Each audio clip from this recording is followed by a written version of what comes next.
Do you ever see a successful woman on your feed or in a magazine and think, wow, it must be nice to have it so easy? Well, think again. Behind that glossy cover or smiling face is a ton of hard work, countless failures, and endless learning experiences. I'm Rebecca Minkoff, and I'm here to tell you that success isn't a walk in the park. It takes grit, resilience, and a willingness to take risks. That's why I created Superwoman, a podcast that peels back the varnish and gets into the nitty-gritty of what it takes to make it as a woman in today's world. From luminaries and game changers to women you've never heard of but should, this podcast is here to inspire you to take your next leap, no matter how daunting it may seem. We'll explore the sacrifices these women have made, the highs and lows they've experienced, and the lessons they've learned along the way. So if you're ready to be inspired and learn from some of the most successful women out there, join me on Superwomen. Together, we'll uncover the stories behind the successes and prove that with hard work, determination, and a little bit of luck, anything is possible. Hey everyone, you're listening to Superwomen. Today's guest is Carla Welch, the incredible, world-renowned celebrity stylist and founder of The Period Company.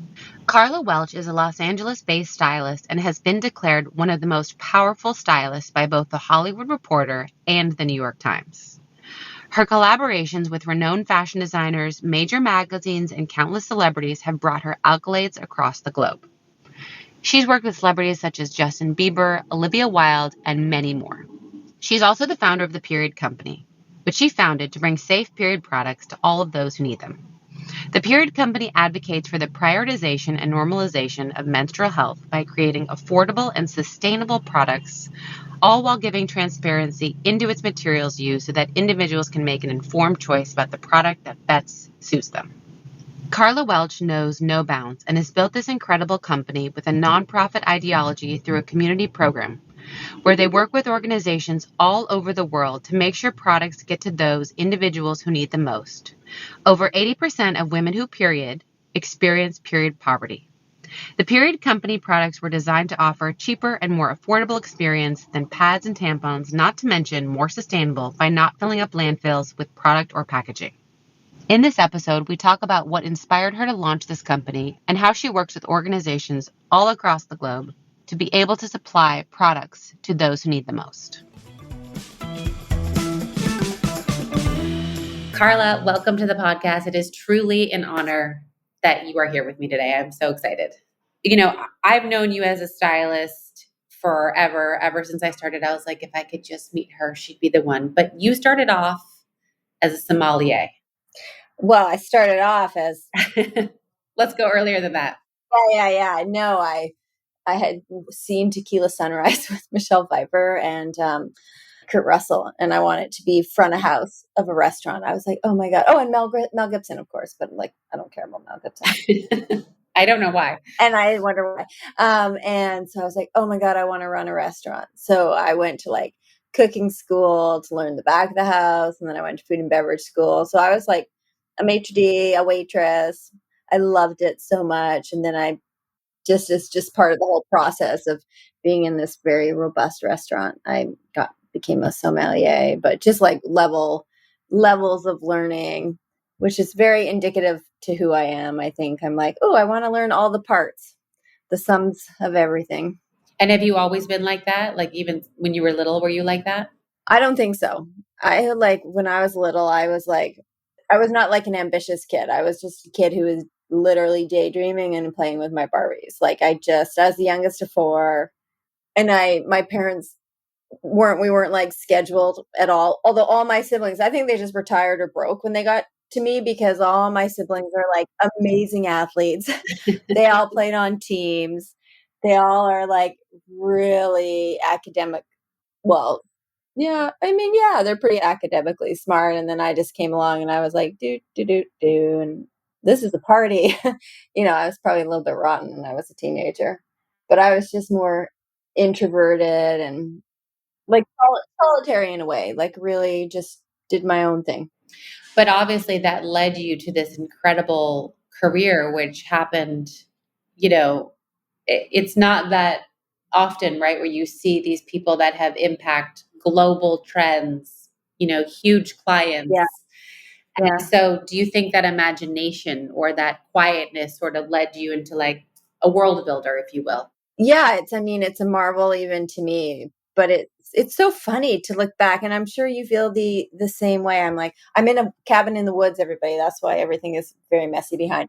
I think that, when you look at your career so far, I'm like, wow, how did this happen? But yeah, I think ultimately too being a little bit of a loner and being introverted and but very nurtured, right? I have youngest of four siblings, we're very close, but maybe that made me a little more brave to kind of just be like, "Oh, okay, I'm gonna move to California." I mean, I also moved for love Yeah. because, my husband came into my restaurant and I fell in love and I just was like, "Well, fuck it. I'm gonna move to California." So, yeah, I think so. I think being bored and daydreaming is the most important gift you could give your kid, really, and give yourself. I mean, we don't really get to do it anymore, and I'm trying to get back to that idea. I read something amazing the other day, and this gentleman, he was retired, and he said, being able to control your time is luxury. And I was like, well, ain't that the truth?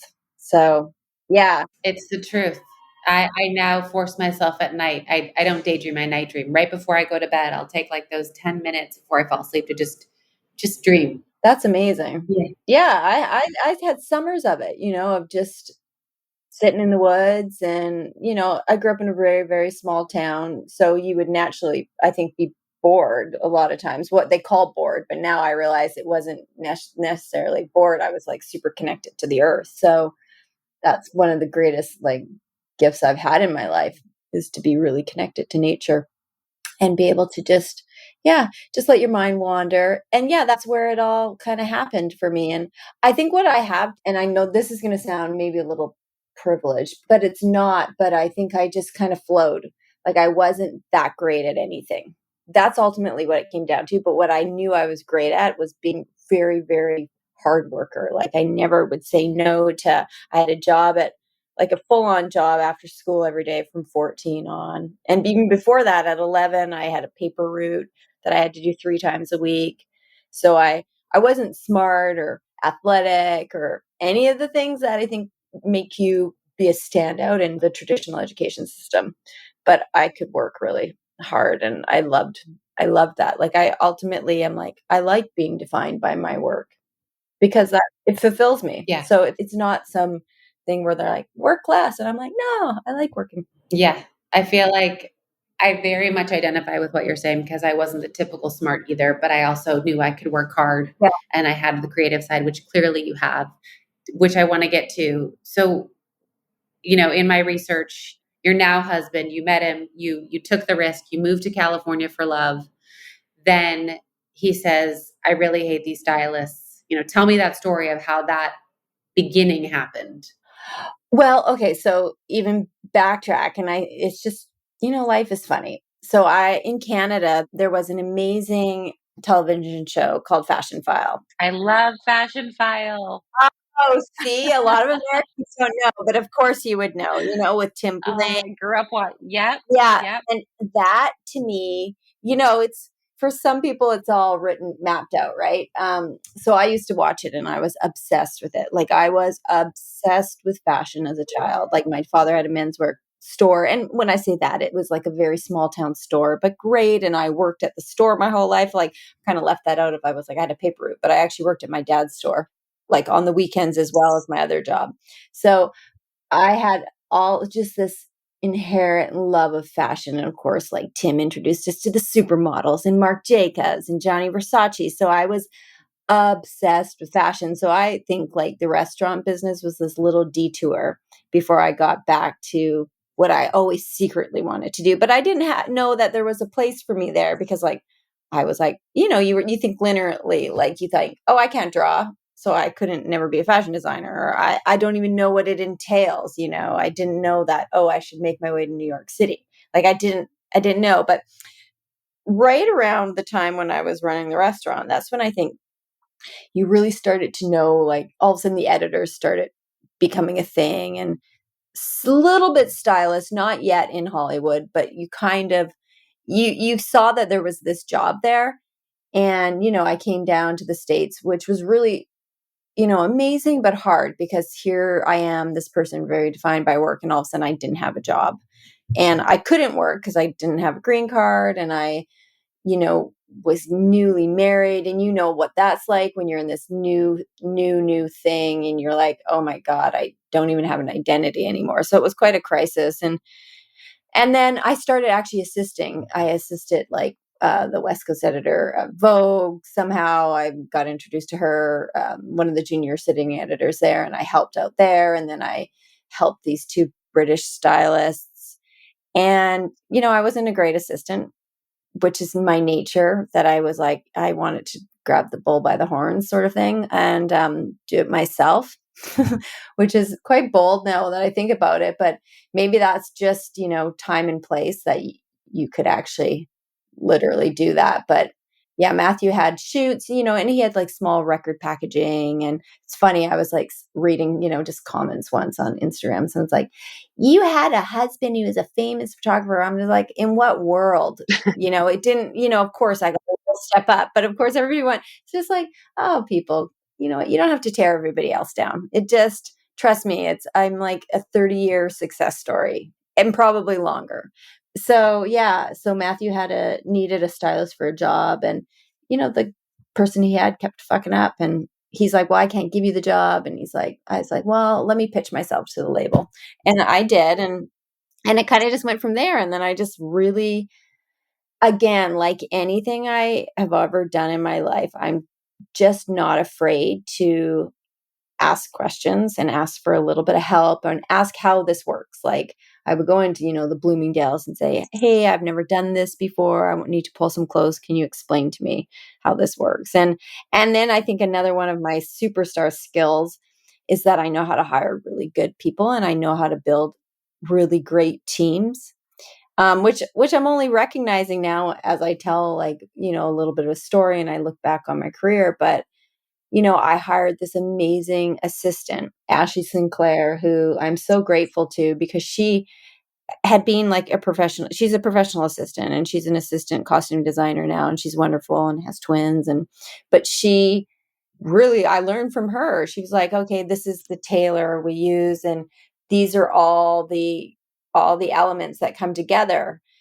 So it was kind of incredible. And she was with me for years. And then, my next assistant was with me for 10 years. And so I love having, great people I work with and rely on and collaborate. But, that's something that I'm proud of too, that I've been able to, employ a lot of people for long periods of time and then send them on their way to become, stylists if they want or whatever they want to do. But, I don't know if that answered it. So it wasn't overnight, but it was kind of exciting. I mean, it never is overnight, right? Never. Everyone thinks it's going to be overnight. You just said 30 years. I'm on 18 years of overnight success. Right. So it takes that hard and long work to like even just have that apparency. Totally. And just the stress of your name on the door, right? Like, that it's not your employee's name or your assistant's name. Ultimately, it all comes down to you, which is a lot. It's a lot sometimes.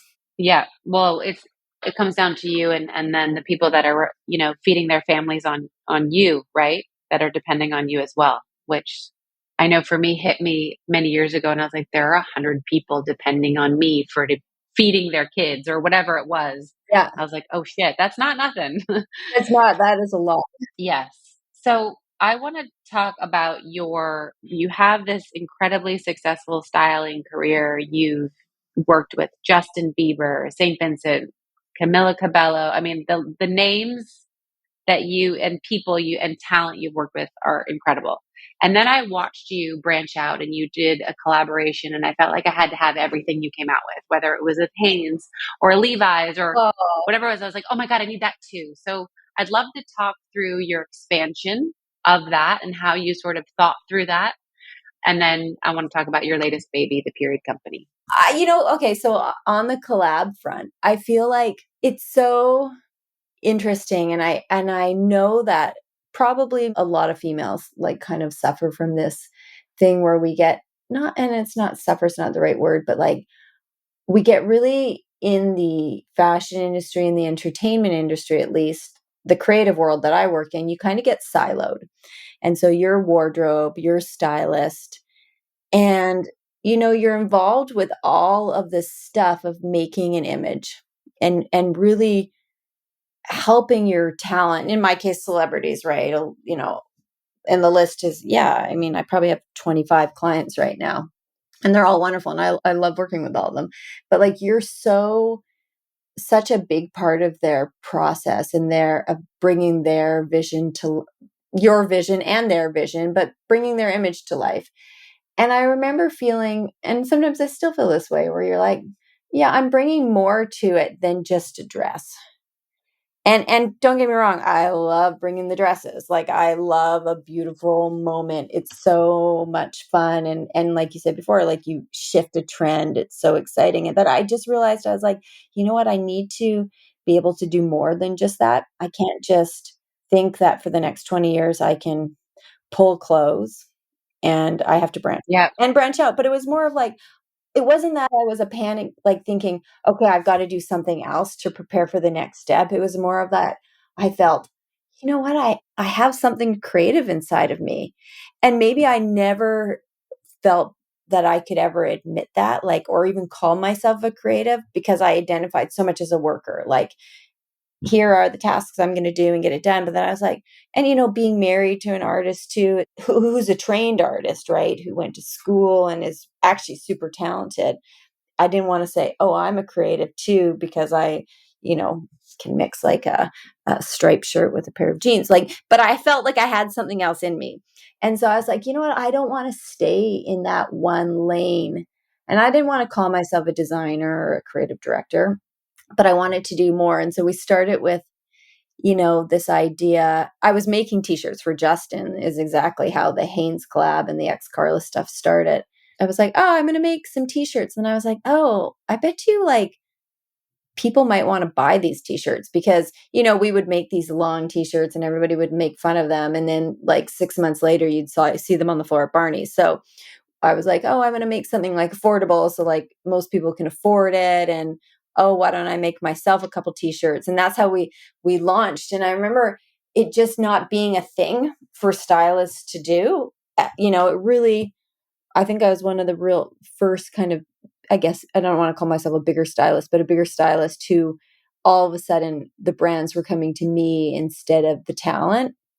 And so it was so exciting, and it was a lot of work and a ton of mistakes, but just really helped build kind of this other world for me, and it led to Levi's, and then it led to Express, and it led to like my own line of just being like a bit of a maker. And for me, one of the most kind of the parts I loved the most was really getting to tell and control the whole story, like from picking the models, from how it was shot, to like working on the shoots, not just as the person running in and fluffing the dress, but being like, oh, I want the hair like this and the makeup like that. It felt like everything that I had learned, again, like just back at the restaurant, like everything I had learned from years, all of a sudden I got to put all in one place. And, I got to do it with Matthew, and we still work together a ton, just on consulting jobs now with brands that I work with. But yeah, it was so much fun. It was so fun to get to tell a different story of what I wanted to do. I guess it's like I got to do for myself what I do for my clients. Yeah.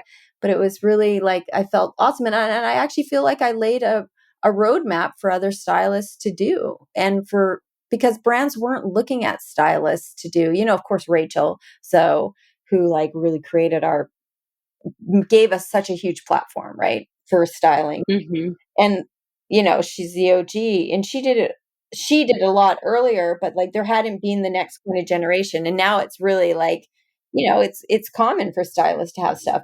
And I don't need credit, but I like to be like, you know what, actually I did do it first, and I had so much fun doing it, and there's more coming. And on the flip side, I also used it as a real tool for like social activism, because I'm obviously very politically active from a verbal point. Hmm.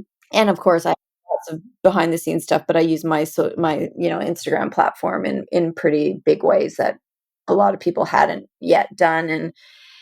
all my collaborations had a real tie-in for, whether like the Levi's ended up committing like $1 million to gun safety, and the Hanes had a total give back to, what did we do? I don't know if we did Black Lives Matter or Planned Parenthood, but everything had this activist component to it. So I got to leverage like whatever I had in order to like, ultimately get money to people who needed it to do their work. Cause it's not like I'm like, you know, lobbying for gun laws, but I could certainly get money to people who are lobbying for gun laws. So it was like, it was so rewarding to create this model that hadn't been created. And then to also look at myself and say, yeah, I'm more than just that lane that I have been put in, which was so like it's really fulfilling and exciting. And of course there's tons of heartbreak and tons of like not sleeping at night and thinking, oh my God, did I really need to create a t-shirt brand? And now I have all these t-shirts and I've got to sell them, and yikes. But yeah, in the end, it's still great.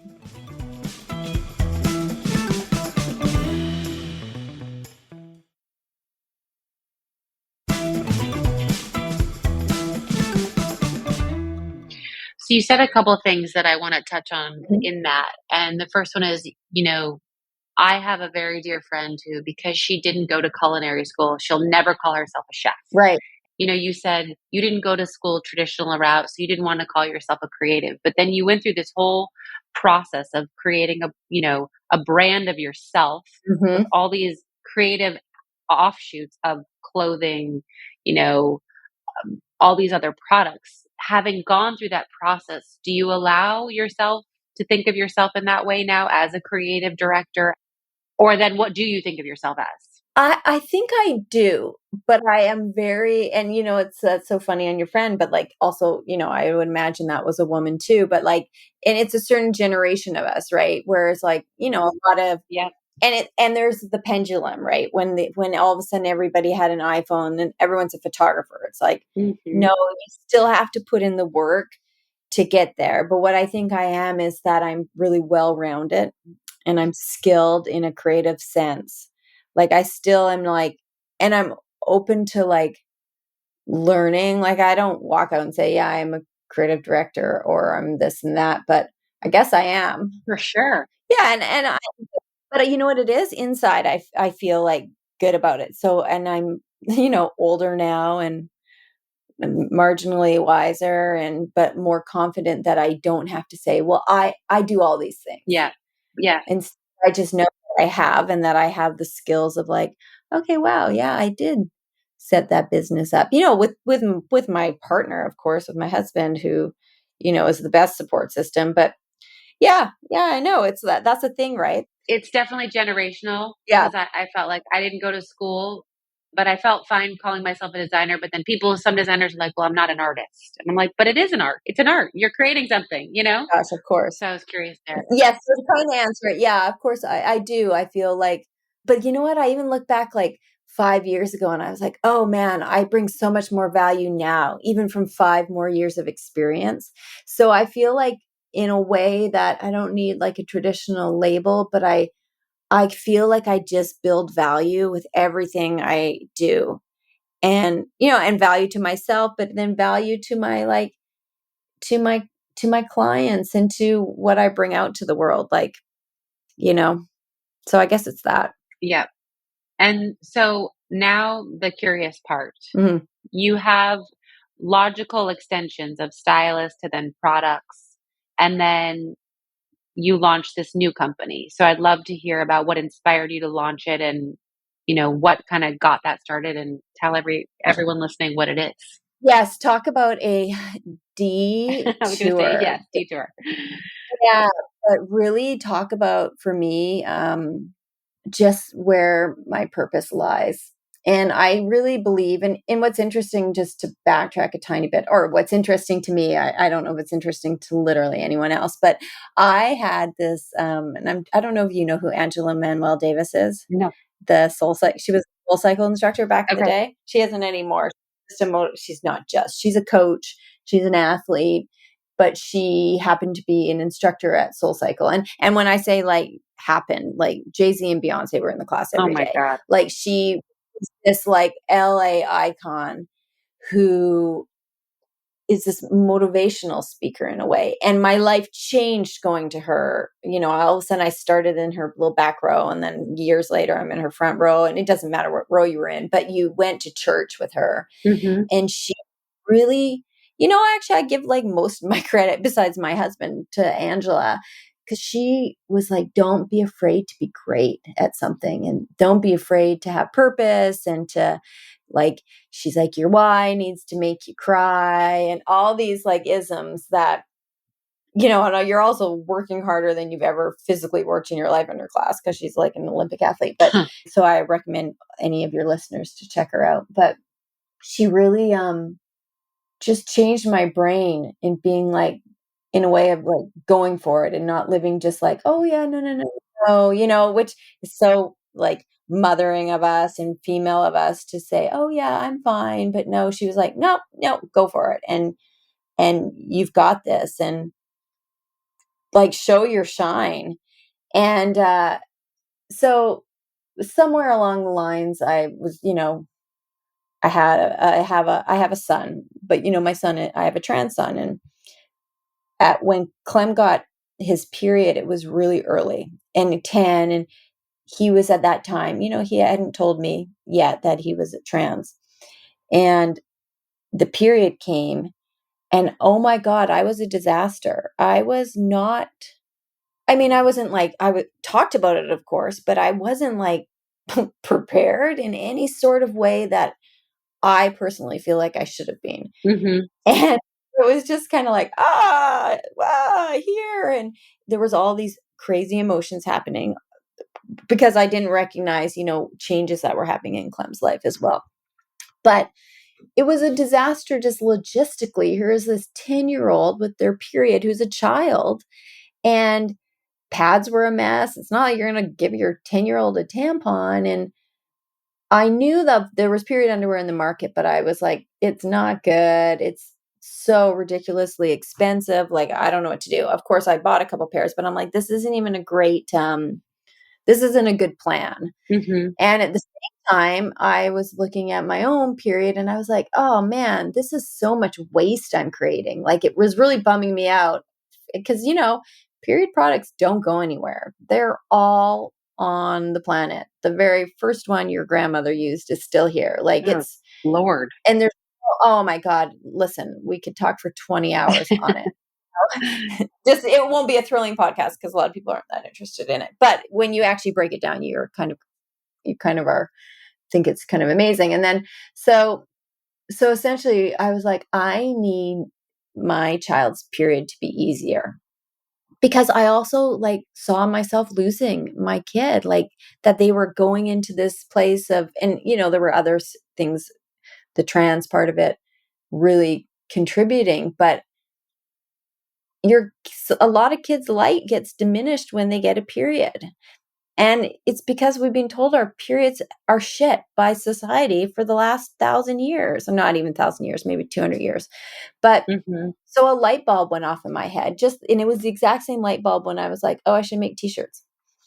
And I thought, you know what? I'm going to make period underwear. And instead of it being $40, I'm going to make it like $10 so that anybody can have access to it. And that every mom can make sure their kid doesn't have a shitty period, because I am like fucking up here right now. And it is going to have consequences in a way that I don't want it to have consequences. And so I knew how to make stuff, right? Because I had already had all the fuck ups and successes of having a t-shirt company and manufacturing and bringing something to market. So I had learned again. So here I am again, like I am on a wheel of repetitiveness in my life. I had learned all this stuff, and I was like, okay, I know how to do it better now, and I know how to do it smarter, and I know exactly where I want to be with this. And then just pure kind of magic, I reconnected with a friend I had met a decade earlier. And she's this amazing marketing, creative director, genius, this incredible writer. And she had just started bringing impossible meat to life.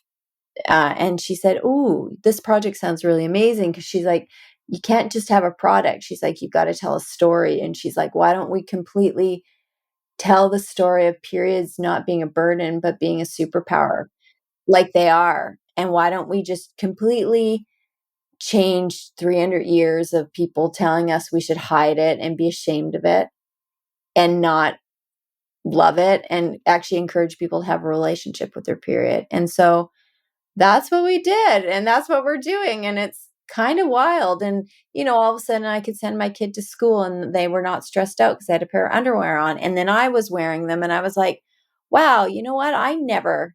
And I tease my mom all the time. I was like, my mom didn't even, I had to dig out pads under the bathroom sink. And the thing is, I'm the norm, right?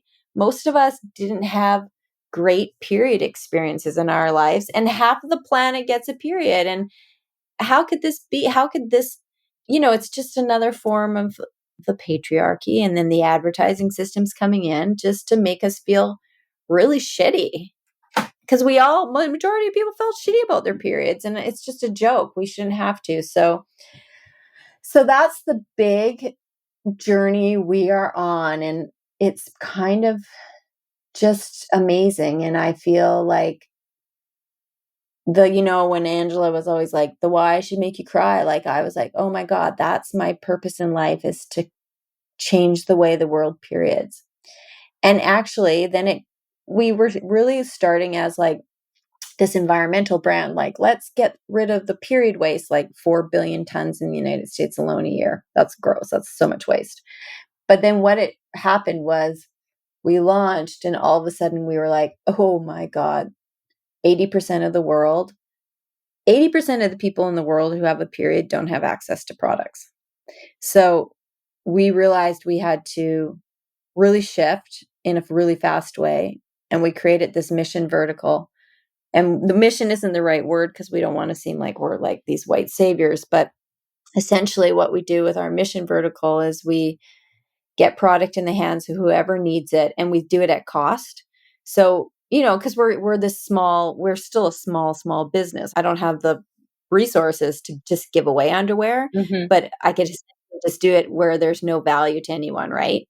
And we work with funders, and we work with organizations all over the globe, and we donate as well, but we're just getting product out there in the world, and we've done over 1 million pairs. Holy shit. Since we've launched, yeah, 3 years ago. And it's so funny because I had an advisor being, you know what, wait till you get further along and then you can create a fund, or wait till you get acquired, or this and that. And I was like, well, what would be the point of it? Like, we really look at ourselves as a new next generation company, that we don't have to like follow those old patterns and these old rules. Where I'm like, no, I'd rather just, like, some people are like, how can you charge so little? It's like, it's easy, you just make less. Right. Like, it isn't rocket science. Like, I would rather make sure 10 people had period underwear than sell one pair at an inflated price. Like, come on. Like, this is an item that could end period poverty globally. Like, it's hard for people to realize. So period poverty, just for people listening, is when people don't have access to not sustainable, just any sort of period care. And what happens is, like when I saw my kid just kind of getting lost. You don't go to school. You don't go to school. Right. You quit sports. Right. You have the shame you carry, it's in America alone. It's the first expense a household gives up before food. Right.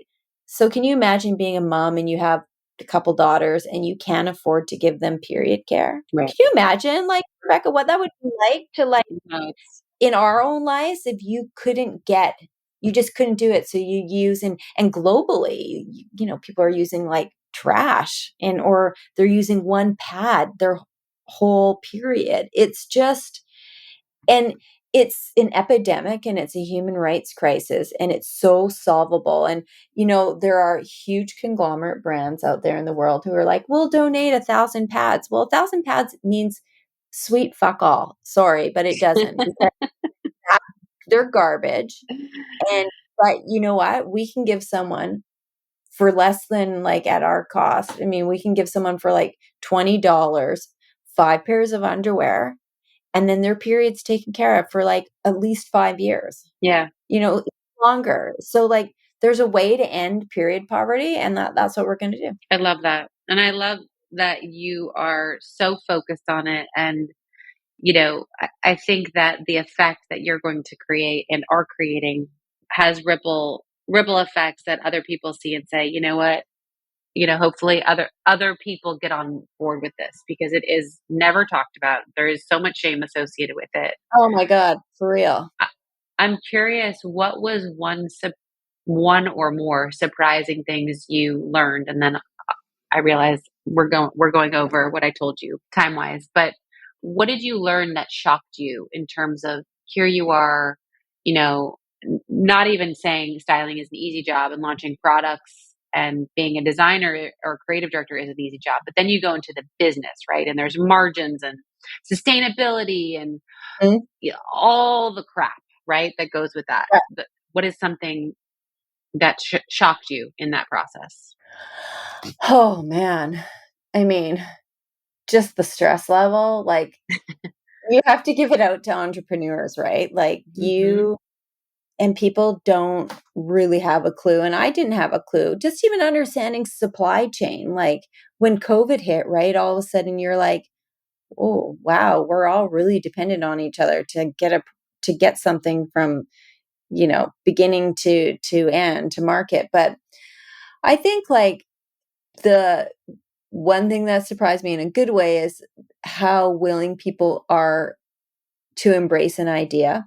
Hmm. Just like on period here, like how, and then on the flip side, how not willing they are. So it's like, and just how open people can be and willing to like talk about things. But then how on the flip side, people are like, why aren't you doing this, this, and this? And the people who are on your Instagram or your customer service who are like bitching at you have never run a business in their life and are never going to run a business in their life. And so that loud voice, you mean you have to kill them with kindness, but I'll never complain to anybody about anything. I mean, unless it's like really worth complaining about, but I'm like, oh my God, you have to give people so much grace because it's so hard to run a business. And I think too, like along the way of having these businesses is how quickly men overlook you. You're just like, wow, you really don't think. And I think this is again like where I talked before about just being siloed into one thing. Like I remember I was talking about like what social media impact I could have because I'm very grateful that, I have so many clients that help amplify the projects I do. And some guy was like, "Ooh, how did this business get all of that?" And it's like, "Yeah, because I'm the CEO of the business." Like you don't sometimes that thing where you don't get taken seriously of like, "Oh, you're still just that." I think it's like for me, still that challenge of still being a little siloed, that can be a little bit annoying. Like I've created like multi-million dollar companies, but oh, you're still that red carpet stylist. Right. And it's totally like okay, and I'm so thankful to get to talk so much about period with you because a lot of people don't want to talk about periods. They're like, "Oh yeah, sure, come on this TV show. Can you give us 6 fall trends?" And I'm like, "Oh my God, yeah, turtlenecks, jeans, this and that," but they don't want to talk about periods.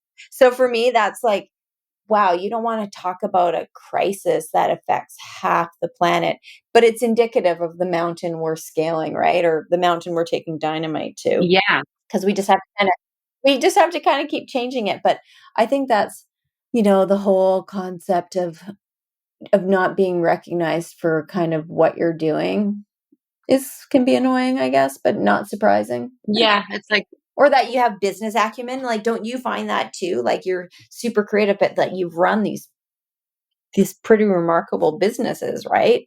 And it's like you're like, yeah, I think it's that we're supposed to be put into a mold, right? yeah, And you're just supposed to be good at one thing. And I don't want to get all like, oh my God, in Barbie when America said that, monologue, but I yeah. like got teary, not to sound cheesy, but I was like, yes, we've been put into these impossible molds, you know? No, no, no, no. I mean, that monologue's a crowd pleaser because it's the truth. Right.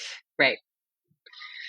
So I think it's amazing that you've broken the mold, you're out of the mold, and you're changing and making the world better for 50% of the population, which is exceptional. So, Or, or even 100%, because the more men and boys know about periods, the better it's going to be for the people who period. that's true. That's true. So, where can people find out about where to buy products, where to order them, all the things and places to go? You can go to period.co, so the word period.co, and we're actually at Walmart's nationwide. Nice. Yeah. So before I let you go, there's 2 questions I ask all my guests. Okay. What is something we'd be surprised to know about you that maybe you haven't shared before? Oof. Besides the fact that you're in a cabin somewhere. You have the most glamorous life and you're in a cabin. Yes. Which I love. I love the dichotomy of that. But anything you feel comfortable sharing that would be surprising? I think that I'm painfully shy is something that I constantly have to work on, and it's so hard in the fashion industry because it's so intimidating, and it's even though actually I think the fashion community is so incredible, and the more you get to know them, the better and amazing we are, but that I kind of always just felt like such an outsider. But that I'm okay with it. Maybe that's a little bit of my superpower, is being a little shy outsider. But yes, I'm pretty painfully shy. So that's one thing. Would have never. Okay. Yeah. And then my last question is there a piece of advice you've either learned the hard way or someone gave to you that was actually helpful that you'd like to pass on? Oh my God. I hate hard lessons, but there are a lot of them. Oof. You know what? I feel like finding a mentor and building your community. That's one problem for myself. I know because I could be really isolating to my own self, and that I shied away from community. And I wish I hadn't. I wish I had a bigger community. And now, and thanks to social media, that's one thing I love about social media, is that you actually can have an authentic community if you put the work into it. But I feel like even your peer mentors are really important to have, and people you have that you can talk to. And one thing I am realizing and learning and being able to experience with the period company is that, as we grow and you have more eyes on you, I am having access to mentors that are really being helpful to have a sounding board with. And I've been able to do it for people too, which is so wonderful to sometimes you just need someone to vent to and to tell them what you're scared of. And I think not hiding what you're scared of is a really important thing, because there's people out there who have the answers. Oh my God, I don't know what to do. The direct to consumer, the numbers are low. Okay. And then they might give you some advice of how to work around it. So, and it's really with anything, but building your community and finding that one person or a couple people who you can really be vulnerable and share your great news with, but also share your fears with, is super important. Great. Well, thank you again. I thank you so much for having me. I just wanted to thank you guys for listening to today's episode. I also want to ask you to rate and review the show wherever you listen to podcasts. I know it's a pain in the butt, but it actually helps with search and algorithms. So if you love this podcast, it is an easy way to get it more visible and out there. I also want you to follow me on Instagram at Rebecca Newcoff, at RM Superwomen, and be sure to check out my book, Fearless, The New Rules for Unlocking Creativity, Courage, and Success. Thank you again, and you will hear from me next week.